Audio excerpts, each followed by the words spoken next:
Hello friends, स्वागत है आपके बेहतरीन से चैनल फ्यूचर फार्मा में। तो आज की इस वीडियो में हम देखने वाले हैं वायरस रिप्लिकेशन कि बेसिकली हमारा वायरस जो है कैसे रिप्लिकेट करता है। तो इस वीडियो में डिटेल में डिस्कस करेंगे। यहाँ पे हम आपको दिखाएंगे डायग्राम वे में, फिर इसके बाद हम आपको थ्योरी में भी डिस्कस करेंगे। तो वीडियो को स्टार्ट करते हैं बिना टाइम वेस्ट किए। तो सबसे पहले हम वायरस जो रिप्लिकेशन देखेंगे वो देखेंगे on the basis of bacteriophage कि बैक्टीरियोफेज का मीन्स होता है कि जब हमारा कोई वायरस बैक्टीरिया पे अटैक करता है तो उसके बिहाफ पे इस वीडियो में बेसिकली डिस्कस करेंगे। अब वो कैसे कोई बैक्टीरिया सेल को वायरस मतलब इन्फेक्ट करता है। वायरस सबसे पहले आपको ये पता होगा, बेसिक इंट्रोडक्शन अगर नहीं देखें तो इस वीडियो के डिस्क्रिप्शन में आपको लिंक मिल जाएगा, वहाँ से आप वायरस का बेसिक इंट्रोडक्शन वहाँ से देख सकते हैं ताकि आपको अच्छे से कॉन्सेप्ट क्लियर हो जाए। वैसे हम आपको बता देते हैं कि वायरस जो है non cellular parasite intracellular parasite होता है। अब नॉन सेलुलर इंट्रासेलुलर पैरासाइट का मीन्स होता है कि बेसिकली जब हमारा वायरस है अगर उसको रिप्लिकेट करना है तो किसी होस्ट सेल में जाके ही रिप्लिकेट करता है। अब होस्ट सेल का मतलब क्या होता है, तो होस्ट सेल में हमारी जैसे कि बैक्टीरिया की सेल हो गई, एनिमल सेल हो गई एंड प्लांट सेल हो गई, तो वहाँ पे जाके बेसिकली वायरस जो है रिप्लिकेट करता है। अब हम इस वीडियो में जो देखेंगे वो देखेंगे बैक्टीरियोफेज कि हमारा एक वायरस जो है बैक्टीरिया की सेल में जाके कैसे रिप्लिकेट करता है।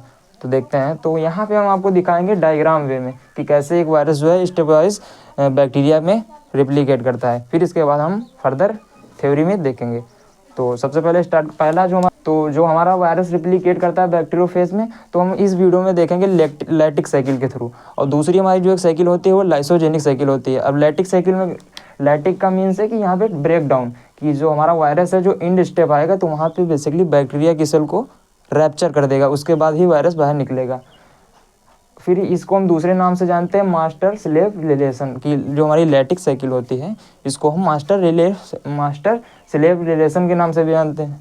अब ये मास्टर कौन होगा, तो मास्टर बेसिकली हमारा यहाँ वायरस होगा एंड स्लेव में बैक्टीरिया होगा। मीन्स जो बैक्टीरिया पे उसकी सेल पे हमारा कौन अटैक करेगा, वायरस। मीन्स वायरस जाके हमारी बैक्टीरिया सेल पे अटैक करेगा, फिर वहाँ पे जाके रिप्लिकेट होगा।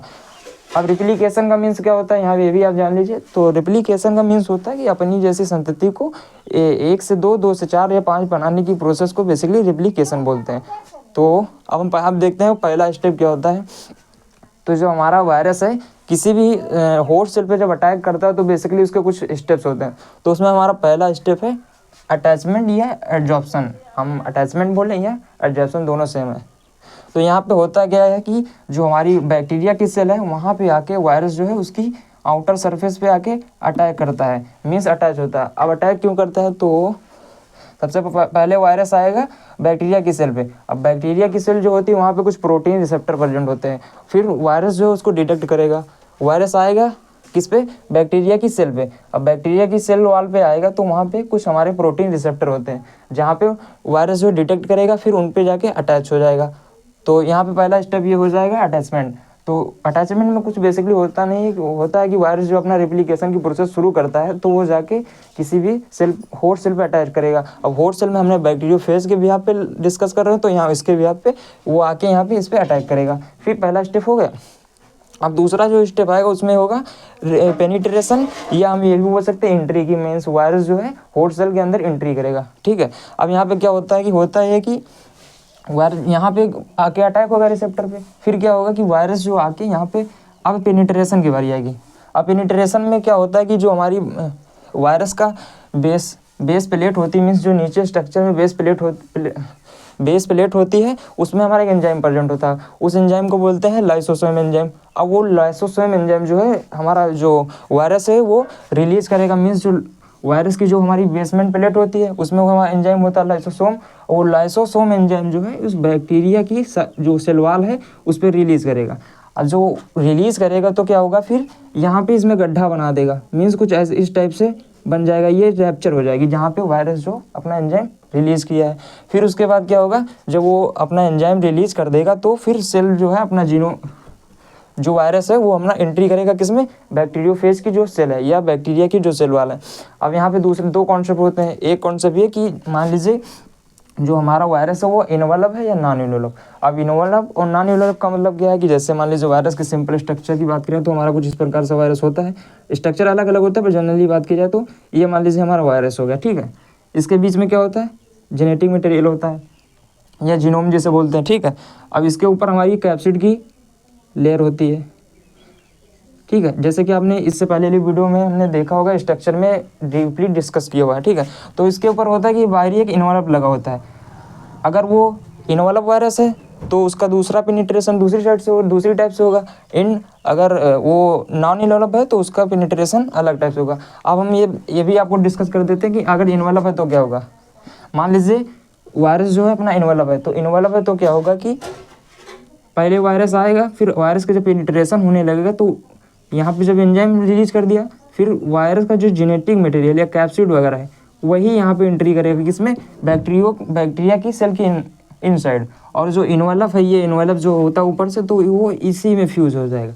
मीन्स उसकी सेलवाल जो है बैक्टीरिया की उसी में फ्यूज हो जाएगा, और हमारा जो कैप्सिड है और जेनेटिक मटेरियल वही एंट्री करता है किसमें, बैक्टीरिया की सेल में। तो ये हमारा दूसरा स्टेप हो गया पेनिट्रेशन।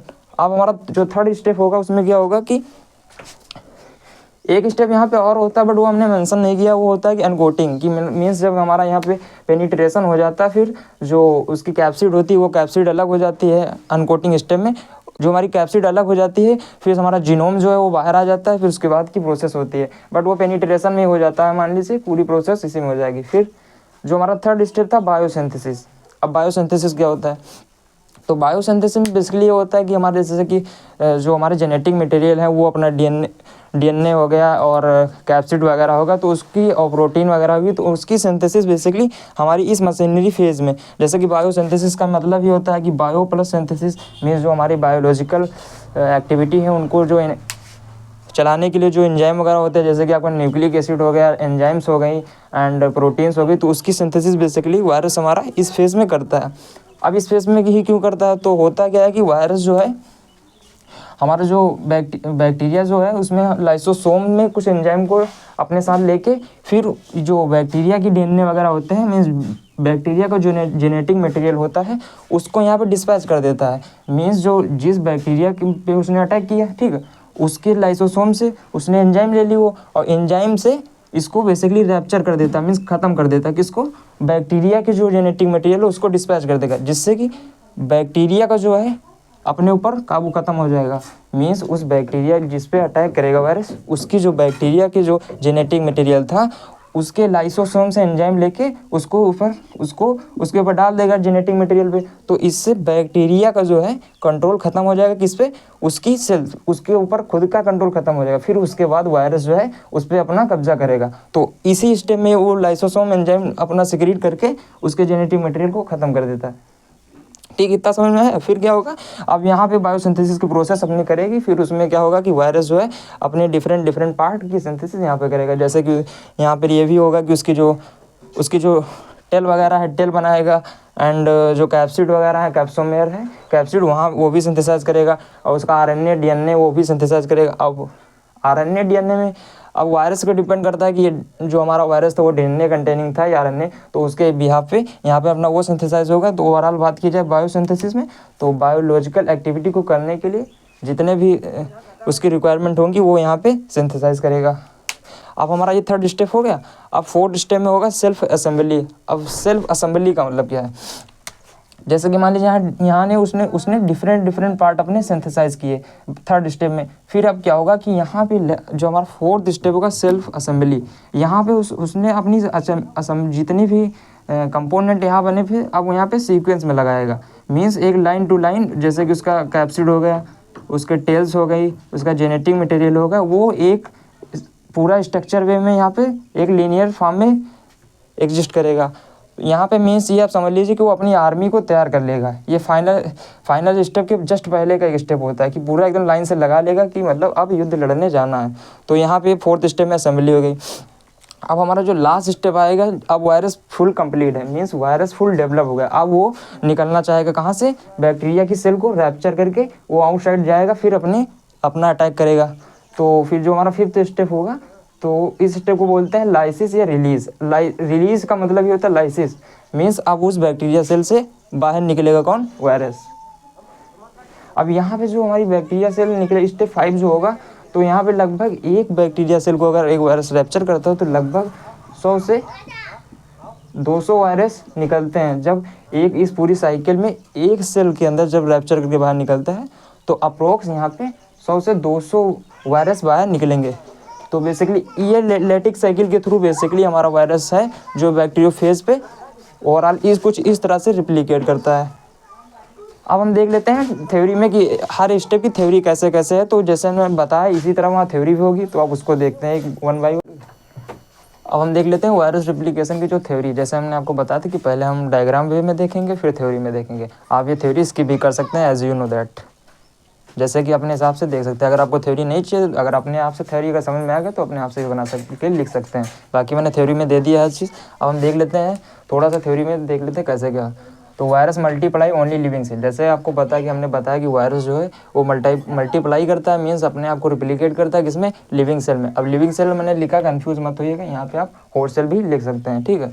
फिर the host cell must provide the energy synthetic machinery for synthesis of viral protein and nucleic acid। इस लाइन का मतलब ये है कि जो होस्ट सेल है वो बेसिकली क्या प्रोवाइड करती है वायरस के रिप्लिकेशन के लिए, एनर्जी एंड सिंथेटिक मशीनरी।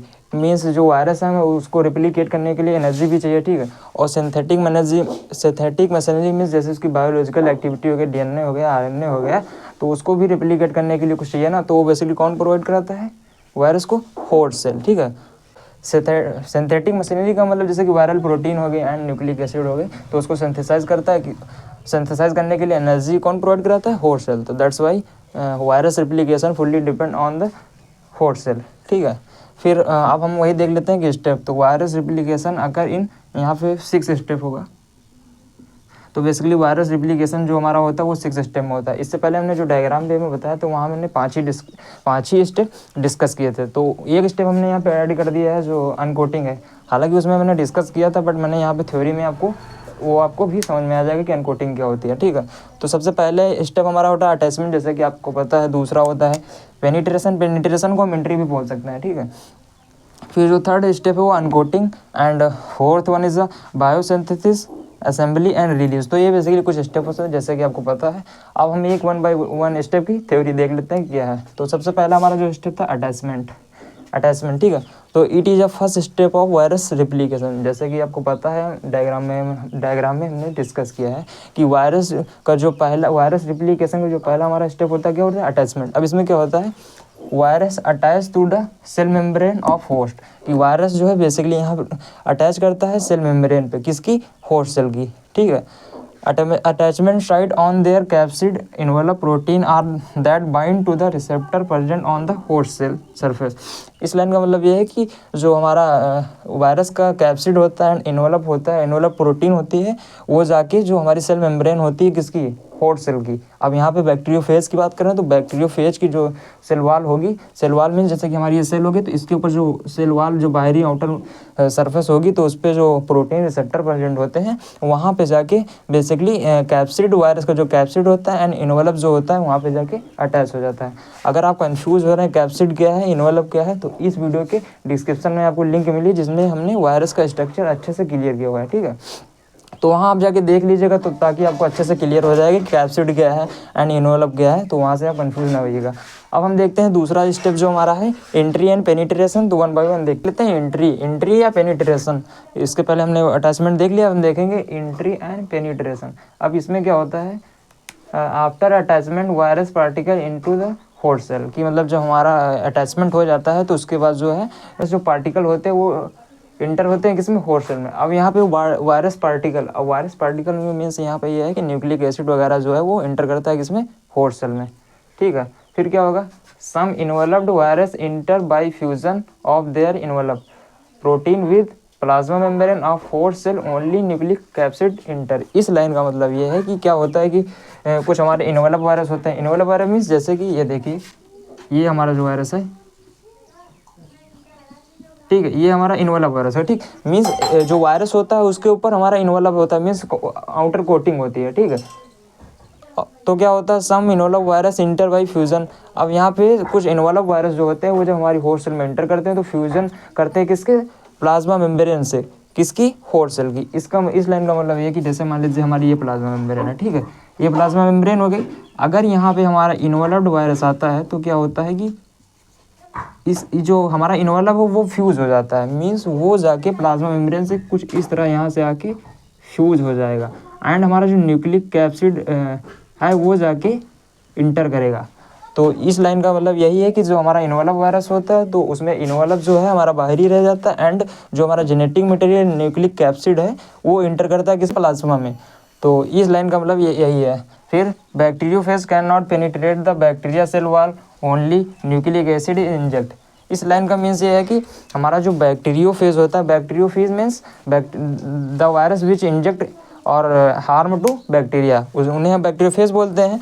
तो जो हमारे बैक्टीरियोफेज होते हैं वो बैक्टीरिया सेल वॉल में पेनिट्रेट नहीं करते हैं, ओनली अपना जो न्यूक्लिक एसिड है या हमारा जो जेनेटिक मटेरियल वो इंजेक्ट करते हैं। अब इस जैसे कि देखिए, मान लीजिए होता क्या है कि हमारा जो बैक्टीरियोफेज होता है तो उसका स्ट्रक्चर कुछ इस टाइप से होता है, ठीक है। तो इस टाइप से स्ट्रक्चर होता है। तो ये क्या करता है कि अपना जेनेटिक मटेरियल यहीं से रिलीज कर देता है। तो वो जेनेटिक मटेरियल हमारा सेल वॉल के अंदर एंट्री कर जाता है, एंड जो इसका जो आउटर सरफेस होती है वो ऊपर ही रह जाती है, मीन्स इसका पेनिट्रेशन नहीं होता। ओनली पेनिट्रेट करता तो क्या करता है, न्यूक्लिक एसिड इंजेक्ट करता है किसमें, अपना प्लाज्मा मेम्ब्रेन में। तो ये था हमारा पेनिट्रेशन। अब हाँ, तो अब हमारा जो थर्ड स्टेप होता है वो अनकोटिंग। अनकोटिंग में क्या होता है, जैसे कि लाइन लिखी यहाँ पे, by the host cell enzyme lysosomal capsid separate and nucleic acid release into the cytoplasm. इस लाइन का मतलब ये है कि जो बेसिकली हमारा जो वायरस होता है, जैसे कि वायरस का हमारा स्ट्रक्चर इस टाइप से होता है, ठीक है, कुछ इस टाइप से वायरस का स्ट्रक्चर होता है। तो ये जो हमारी आउटर कवरिंग होती है ये किसकी होती है, कैप्सिड की होती है, ठीक है। ये हमारी कैप्सिड की आउटर जो कोटिंग होती है कैप्सिड की होती है। जब होस्ट सेल में जाता है तो होस्ट सेल में हमारी एक एंजाइम पा जाती है जिसको बोलते हैं लाइसोसोमल एंजाइम। अब वो लाइसोसोमल एंजाइम जो है कैप्सिड को सेपरेट आउट कर देती है, मीन्स यहाँ से हटा देती है। तो इसके अंदर जो हमारा जेनेटिक मटेरियल होता है वो हमारा जूम करके यहाँ देखिए तो यहाँ से बाहर निकल जाता है, वो किस में आ जाता है, साइटोप्लाज्म में। अब साइटोप्लाज्म क्या है, तो साइटोप्लाज्म जैसे कि हमारी ये सेल है, ठीक है, इस सेल में जो हमारा लिक्विड पोर्शन होता है, लिक्विड जो होता है किसी भी सेल में होता है जनरली, ठीक है, तो वहाँ पे बेसिकली सेपरेट आउट होकर हमारा जेनेटिक मटेरियल आ जाता है, ठीक है। तो यहाँ पे हो गया अनकोटिंग। फोर्थ स्टेप है बायोसिंथेसिस। अब बायोसिंथेसिस में क्या होता है, तो सबसे पहले लाइन बायोसिंथेसिस लिखी है। तो बायोसिंथेसिस में होता है कि हमारे जो बायो मीन्स होता है बायोलॉजिकल, एंड सिंथेसिस मीन्स उसको बनना। तो हमारी जो जनरली बायोलॉजिकल रिक्वायरमेंट होती है, जैसे कि जेनेटिक हो गया, जेनेटिक उसका सब्सटेंस हो गया, प्रोटीन वगैरह हो गया, न्यूक्लिक एसिड वगैरह, तो वो बेसिकली इस सिस्टम में वायरस जो है अपना सिंथेसाइज करता है होस्ट सेल में, ठीक है। तो फिर वायरस कंपोनेंट आर सिंथेसाइड, कि वायरस के जो कंपोनेंट होते हैं वो सिंथेसाइज होते हैं इस स्टेप में, जैसे कि न्यूक्लिक एसिड हो गया, कैप्सिड हो गया एंड प्रोटीन हो गया। तो इस स्टेप में बेसिकली वायरस अपना सिंथेसाइज करता है। देन क्या होता है यहाँ पे, सॉरी फ्रेंड्स, यहाँ पे जो हमारा फिफ्थ स्टेप होगा असेंबली होगा, एंड सिक्स स्टेप जो है रिलीज, ऊपर नीचे। तो असेंबली में क्या होता है कि during assembly the basic structure of virus particle is form as well the component necessary for the formation of mature virion. Assembly में क्या होता है कि बेसिकली हमारा जो बेसिक स्ट्रक्चर किसी भी वायरस के कंप्लीट होता है यहाँ पे, कि मतलब जो बेसिक स्ट्रक्चर चाहिए वायरस का, तो वो इस स्टेप में बेसिकली फॉर्म होता है। क्योंकि बायो इससे पहले हमारा जो स्ट्रक्चर था, इससे पहला जो हमारा स्टेप था बायोसिंथेसिस, तो हमारे यहाँ न्यूक्लिक एसिड भी बन गया, कैप्सिड भी बन गया, प्रोटीन बन गया, एंड जो इसकी टेल वगैरह है और कैप्सिड है तो वो सब वहाँ पे बन गया, ठीक है। अब यहाँ पे क्या होगा कि एक बेसिक स्ट्रक्चर वायरस को बनने के लिए यहाँ पे चीज़ें सेपरेट आउट होंगी, मीन्स अच्छे से। जैसे कि यहाँ पे आपकी टेल कहाँ पे थी, ठीक है, कैप्सिड कहाँ पे था, वो आपका जीनोम वगैरह जो है जेनेटिक मटेरियल कहाँ पे था। तो असेंबली में सब आके आपस में एक जैसे कि फुल स्ट्रक्चर, जैसे कि वायरस का जो component necessary for formation of mature virus, कि मेच्योर वायरस बनने के लिए जो होता है तो वो आके यहाँ पे सेपरेट आउट होके या आपस में अटैच हो जाएगा। जैसे कि ये आपका यहाँ पे टेल वगैरह यहाँ कहाँ पे थी, एक मान लीजिए ये सेल है, ठीक है। अब यहाँ पे डिफरेंट इसके कंपोनेंट बायोसिंथेसाइज हो रहे हैं, किसमें, बायोसिंथेसिस, जो कि मान लीजिए आपकी टेल यहाँ पे बनी, ठीक है, और कैप्सिड यहाँ पे बना, और जो जेनेटिक मटेरियल वो यहाँ बना। तो अब इस सिस्टम में ये होगा कि जितने भी वायरस इसके अंदर बने हैं वो सब आके आपस में फुल स्ट्रक्चर बन जाएगा इसमें, मीन्स उसका जेनेटिक जहाँ पे था जहाँ पे उसका जेनेटिक मटेरियल होगा वहाँ पे जेनेटिक मटेरियल आ जाएगा, जहाँ पे न्यूक्लिक कैप्सिड होगा वो भी वहाँ पे आ जाएगा, उसके जो प्रोटीन्स जो भी हैं तो वो जहाँ जहाँ पे वहाँ पे फुल स्ट्रक्चर बन जाएगा इस सिस्टम में, असेंबली में, ठीक है। और इसी तरह सारे स्ट्रक्चर जितने भी वायरस के अंदर सिंथेसाइज हुए या रेप्लिकेट हुए हैं वो सब आके एक असेंबली बना लेंगे, मीन्स असेंबली का मतलब एक लाइन से सब खड़े हो जाएंगे, ठीक है। तो ये स्टेप बेसिकली असेंबली होता है। फिर जो हमारा सिक्स्थ स्टेज थी वो है रिलीज़, कि अब हमारा फाइनल जो वायरस है वो मैच्योर हो गया। अब यहाँ पे क्या होगा कि अब जो है वायरस लाइन लिखी है, the virus now mature are release by the sudden rupture of cell, कि अब वायरस जो है बेसिकली मैच्योर हो गया है। एंड वो अब क्या होगा, सडन मीन्स अचानक से हमारी क्या रैप्चर होगी, क्या प्लाज्मा मेम्ब्रेन किसकी, सेल की, जिसमें बेसिकली ये सिंथेसाइज हुआ था, तो वहाँ से रैप्चर हो जाएगा एंड वायरस जो है अब कैपेबल हो जाएगा अटैक करने के लिए जो डिफरेंट टाइप की उस जहाँ पे बेसिकली ये जिस होस्ट सेल में ये अपना रिप्लिकेट किया है, तो उस सेल की जो अदर सेल होंगी वहाँ पे जाके रिप्लिकेट हो जाएगा एंड अटैक करना स्टार्ट कर देगा। तो ये पूरा होल हमारा किस रिप्लिकेशन के स्टेप्स थे। तो आई होप वीडियो आपको पसंद आई है, तो वीडियो पसंद आई हो तो वीडियो को लाइक ज़रूर करेंगे, और अगर कोई इस वीडियो से रिगार्डिंग आपका डाउट है तो वो हमसे कमेंट सेक्शन में पूछ सकते हैं।